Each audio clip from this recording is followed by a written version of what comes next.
The royal world is erupting once again, and this time the controversy centers on Meghan Markle, diamond earrings, and explosive allegations that refuse to go away. What started as whispers has now become a roaring scandal that connects luxury yachts, Saudi royalty, and questions about how a struggling actress accessed the world's most exclusive circles. At the heart of this drama are a pair of stunning diamond chandelier earrings. These weren't just any jewels. They were dazzling, yellow diamonds framed by white stones, crafted in the distinctive Bhutan style. Meghan wore them twice at major royal events, and both times the timing couldn't have been worse. The first appearance was on October 23, 2018, during a state dinner in Fiji. Just weeks earlier, Saudi Arabia had publicly accepted responsibility for the death of journalist Jamal Khashoggi. The optics were disastrous. Critics immediately questioned why Meghan would wear such controversial jewelry at such a sensitive moment. But she wore them again on November 14th at King Charles's 70th birthday celebration at Buckingham Palace. Here's where the story gets even more explosive. New claims suggest these earrings were originally a diplomatic gift intended for Queen Elizabeth II herself. According to sources, the jewelry came from Crown Prince Mohammed bin Salman of Saudi Arabia as a wedding present for the royal family.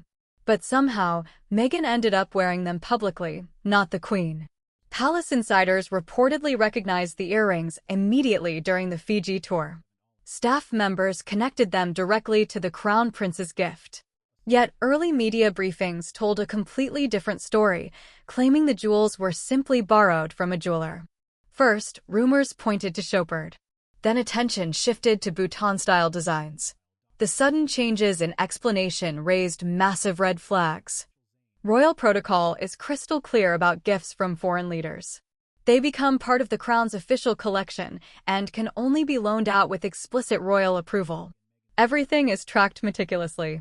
So how did Meghan end up wearing diplomatic earrings meant for the Queen at two high-profile events during an international scandal? But the controversy doesn't stop there. Allegations now claim that Meghan not only borrowed the earrings, but kept them far longer than expected. Even more shocking, whispers suggest the jewelry may have been taken to the United States and redesigned into another piece, possibly a ring. While these claims remain heavily debated, they're impossible to ignore given the alleged source. Crown Prince Mohammed bin Salman himself reportedly made candid remarks about these earrings and about Meghan. According to sources, he recalled a memorable evening when Meghan joined him on his luxury yacht years before she entered royal life. He allegedly expressed frustration about gifting diamond earrings to the Queen, only to see them worn by someone else entirely. Think about the weight of that claim. This isn't gossip from an anonymous tabloid source. This allegedly comes from the man who would know exactly where such gifts were meant to go, who attended private gatherings, and how valuable diplomatic jewelry should be handled. If true, it adds an explosive layer of personal knowledge that critics say cannot easily be dismissed. The timeline raises even more questions. Between 2004 and 2011, Meghan's public records are surprisingly sparse. She shared stories about struggling as an actress, going to auditions, and taking small roles, including her famous stint on Deal or No Deal. But critics now question how a struggling actress allegedly navigated ultra-luxury circles with access to Saudi royal yachts and elite power players. Luxury yacht culture is well documented in entertainment and society pages. These private events allow rising stars to mingle with business moguls, global influencers, and powerful producers. Access to these circles can fast-track careers and open doors that traditional auditions never reach. But such access is usually impossible for struggling actors without strong connections or serious sponsorship. So how did Meghan get there? Critics are demanding answers. Some point to her former husband, producer Trevor Engelson, and connections through Soho House, where she reportedly met Marcus Anderson, who later introduced her to Prince Harry. While these paths are plausible, they don't fully explain alleged earlier access to Saudi royal circles.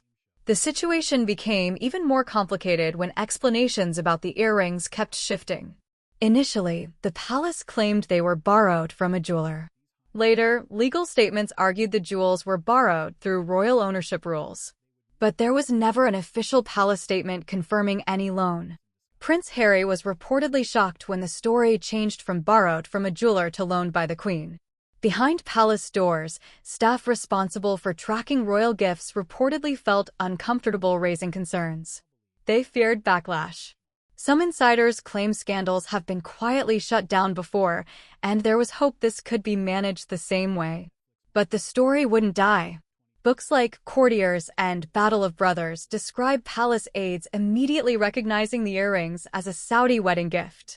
Yet Meghan wore them anyway twice, during peak international controversy. Wearing diplomatic jewelry connected to a foreign leader just weeks after his government accepted responsibility for a journalist's death was bold, almost daring. Now fast forward to 2026. The controversy is roaring back to life. Meghan launched her Archwell lifestyle brand last year with massive hype, offering jams, honey, candles, and home goods. Expansion plans reportedly include wine, cookbooks, and more. But critics recently highlighted website glitches showing unsold inventory, raising doubts about the brand's performance. At the same time, family tensions are exploding. Meghan's father, Thomas Markle Sr., is reportedly recovering from a leg amputation in the Philippines. He's undergoing physical therapy and facing financial struggles, all without a confirmed visit from his daughter. Some reports claim Meghan sent messages through intermediaries, but no direct calls or trips have occurred. And then there are the marriage rumors. Speculation swirls that Harry may want to split time between the UK and Montecito, while Meghan digs in locally. Unverified tabloid claims suggest draft legal agreements are being discussed. Harry reportedly took a ski trip with friends in Aspen, fueling more speculation. All of this creates the perfect storm. Diplomatic controversy, elite social access, business scrutiny, and family drama converge into one explosive narrative. Critics argue that Meghan's silence on these specific allegations only keeps the intrigue alive. Public figures who base their brand on honesty and humanitarian values usually act quickly to clarify controversies. Yet Meghan has never personally addressed the detailed allegations about the chandelier earrings or the supposed crown prince connection. Could the real story challenge her image as a self-made woman who rose solely through determination? Alleged crown prince comments about a private yacht evening and confusion over his gift's fate add another shocking layer. If the situation were entirely innocent, critics say a direct explanation could have ended this storm years ago. Those striking Bhutan-style chandelier earrings, gleaming under Fiji and Buckingham lights, have become an enduring symbol of unanswered questions. Especially now, with a global political figure allegedly tying them to earlier personal encounters. As 2026 begins, Meghan's carefully crafted image enters a period of intense scrutiny. What do you think? Do these allegations change how you see the Duchess of Sussex? Share your thoughts below, and don't forget to subscribe for more royal revelations every single day.